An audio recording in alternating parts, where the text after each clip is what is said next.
again very important from examination point of view. He decided to resolve this conflict by obeying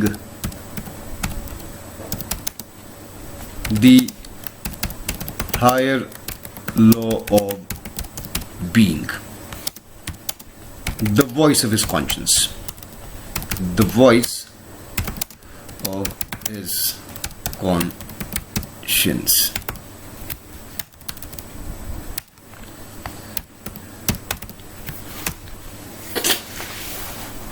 And this is how he presented himself in the court of law.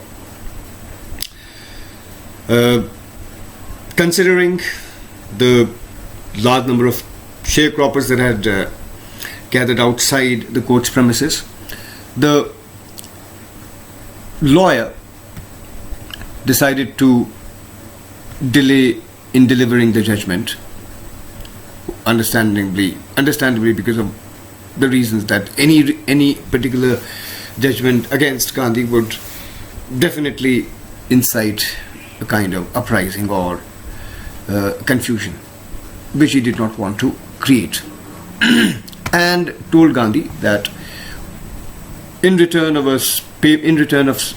payment of certain amount of money, Gandhi would be relieved. Gandhi disobeyed this, and the days rolled on, and there was an imminent danger.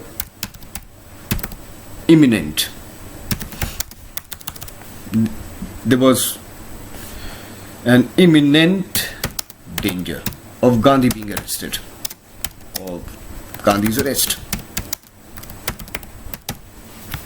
There was an imminent danger of Gandhi's arrest. And in order to ensure that the struggle continues, Gandhi called all the lawyers and asked them, or rather made a list, that in case he is arrested, what the course of things would be. Now the lawyers among themselves thought, if Gandhi is arrested, then what they would do, who they would advise, so therefore it would be better for them to go back to their places. But then this realization dawned on them. If an outsider is ready to court arrest, go to jail, they who lived nearby where sharecroppers lived, if they left Gandhi or sharecroppers at this juncture, it would amount to a shameful desertion. Shameful desertion. Therefore, a list was drawn out in case Gandhi is arrested. And the list contained the order in which the lawyers would court arrest. And when Gandhi comes to know about this decision, this very important decision of the lawyers, he exclaims that the Battle of Champaran is won. Alright, we will pause here for a little while and a brief recap about all that this lesson is about. And in order to understand that, we must come back to how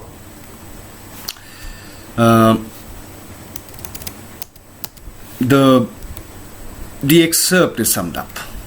And the excerpt is summed up as Indian independence, help to the sharecroppers, and self-reliance were all bound together. These are not the exact words because I don't have the text. And you've been explained this. The the basic substance, the basic tenet of this particular, the basic truth of this particular, inherent in this particular statement is, had it not been for Indigo movement, lawyers wouldn't have been, Gandhi wouldn't have been in a position to teach sharecroppers and Indians and lawyers the concept of self-reliance. He wouldn't have been in a position to extend any kind of help, and Indian independence could have been delayed by a few more years. So the important thing is that the Indians in general, generally speaking, and lawyers and sharecroppers in particular, learned the concept, understood the idea of self-reliance. And in the course of, as the events unfold, we understand that eventually this particular case of civil disobedience leveled against Gandhi was dropped. And this was, as I've already told you earlier on, that this particular Indigo movement was the first time when civil disobedience triumphed for the first time in India. It was for the first time that civil disobedience triumphed for the first time. Alright. Now, eventually, the British authorities agree to hold a meeting with Gandhi on the issue of returning the amount that they had deceitfully and illegally extorted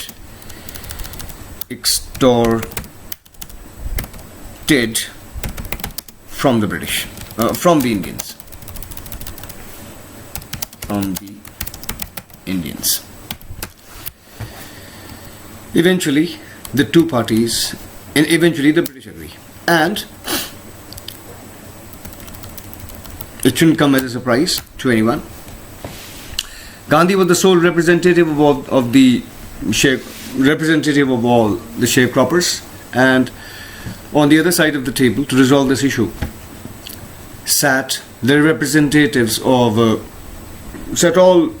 the representatives of the British landlords. And the question was, the issue that was at the table was to return the amount that the British had deceitfully and illegally extorted from the sharecroppers. There's how Louis Fisher puts it across. Now, the British knew that Gandhi was a conscientious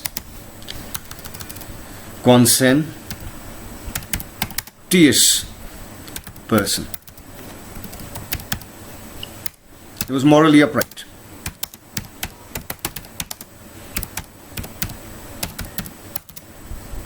Morally upright person. And they knew that Gandhi, being the kind of person that he was, would demand 100% of the amount.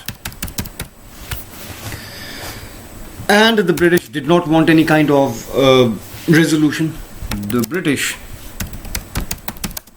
did not want any kind of resolution. The British did not want any kind of resolution. Understandably, because they knew that if they reached any kind of resolution or agreement, they would have to shell out money from their pockets, which they did not want. Therefore, they said they said that they would only pay 50% of the amount that was due to the sharecroppers. Only 50% of the amount.